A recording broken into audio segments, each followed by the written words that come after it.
I save my progress as customletterform.ai, and let's go ahead and reinstate things here to the way they looked before. I'll turn off the text and symbol layer, which contains that item I just created. I'll twirl open the t-shirts layer, turn back on type, and then I need to turn on the background as well.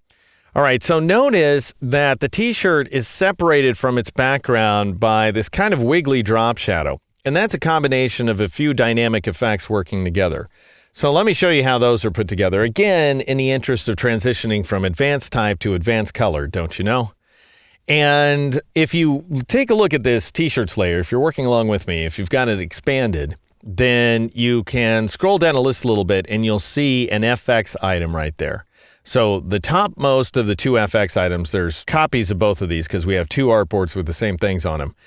That top one is the one we're looking at right now. I'm going to go ahead and meatball it in order to select it.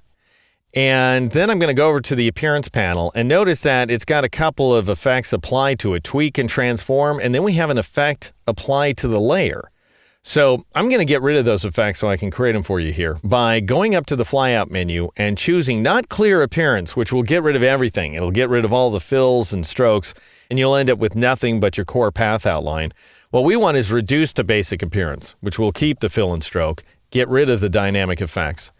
And notice that we got rid of a little of the blackness around the t-shirt. Now I'm going to double click on layer because we can see that there's a layer with a dynamic effect assigned to it. If I double click on a layer, that's going to switch the focus to the entire layer, and it's got a drop shadow on it. I'll show you how that works in just a moment. I'm just going to drag that guy to the trash. I could have chosen that same command, reduce to basic appearance if I wanted to, but since it was just one effect, didn't really need to. All right, now I'm going to go back to the layers panel because this is the easiest way to identify this FX object. I'll click on it in order to make it active. Now, the FX path is just as big as the back path. They're exactly the same path outline. And the back path is the one that shows the colors on the interior of the sleeve and the interior of the neck as well. And so you might ask, well, why didn't I just go ahead and assign the dynamic effects directly to the back object? And the reason I didn't is because that would have messed up this path. It would have started to wiggle around, and that's not what I wanted. I wanted a black path that's going to create a kind of shadow, mostly so that if I zoom out here, you can see we need to distinguish this t-shirt from its very busy background. So that's the rationale. I went ahead and made a copy of back, filled it with black, and selected it, of course. And then I went up to the effect menu. I chose Distort and Transform. And I chose one of my path wigglers here, Tweak, which is one that we haven't seen before. And I'm going to go ahead and turn on the preview so that we can see what's going on. And notice it's wiggling that path outline like crazy in the background. So we have all kinds of arbitrary path modifications. And it's moving the path as much as 10% of the size of any given segment away from the original definition of the segment. Well, that's way too much. So I'm going to change the horizontal value to 2. And the vertical value to 2 as well. And we're working relative, so we're working with percents. If I turned on absolute, it would be in our current unit of measure, which for me is points. But percent works out nicely. Then you can decide whether you're modifying the position of anchor points. This is all virtual, of course. You're not really changing the location of the anchor points. But whether you're wiggling the anchor points around or the in control points. And by control points, it means control handles. So the control handles that are coming into an anchor point. And you also want to modify the control handles that are going out of the anchor points. Well, what you really do is you just sit there and fool around with the checkboxes and decide what you like.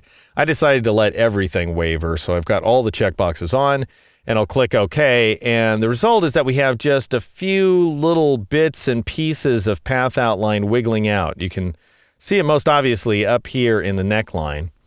Next, I decided that I wanted to increase the size of the path a little bit so that we have a kind of non-uniform stroke around the outside of the path.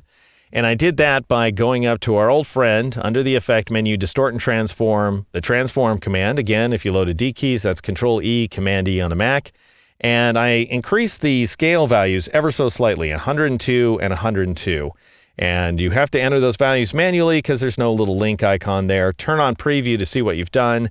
That looks pretty good to me. Click OK. Now, I also wanted a drop shadow, but I wanted everything about this layer to cast the drop shadow. So I'm going to go ahead and zoom out a little bit because you'll notice the other t-shirt, even though it's got some wiggling stuff going on in back of it, because it has the same effects applied to its FX path, However, notice that there's some randomness associated with tweak. So the tweak effect looks different every single time you apply it.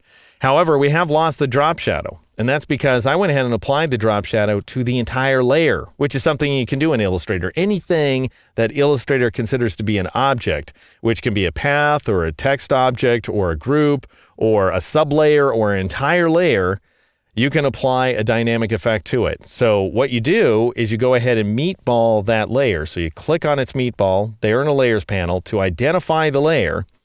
And then I'd go up to the effect menu, choose stylize and choose drop shadow, Control-Alt-E or Command-Option-E if you loaded D keys. And these are the values that I used. And they're showing up because they're the last values I applied, but the mode is multiply. Opacity is 100%, both X and Y offset are set to 3 points, blur is 5 points, my color is black, turn on preview, and you will see the effect in the background. And we'll explore this more when we take a look at dynamic effects in the mastery portion of the series. But the great thing about working this way is now if I put anything else on this layer, it will now cast a drop shadow. If I move anything out of this layer, it will stop casting a drop shadow. So the drop shadow is a whole layer attribute. So there you have it, a manual way to create custom character outlines. That's what we saw in the previous exercise. And now another use for dynamic effects here inside Illustrator.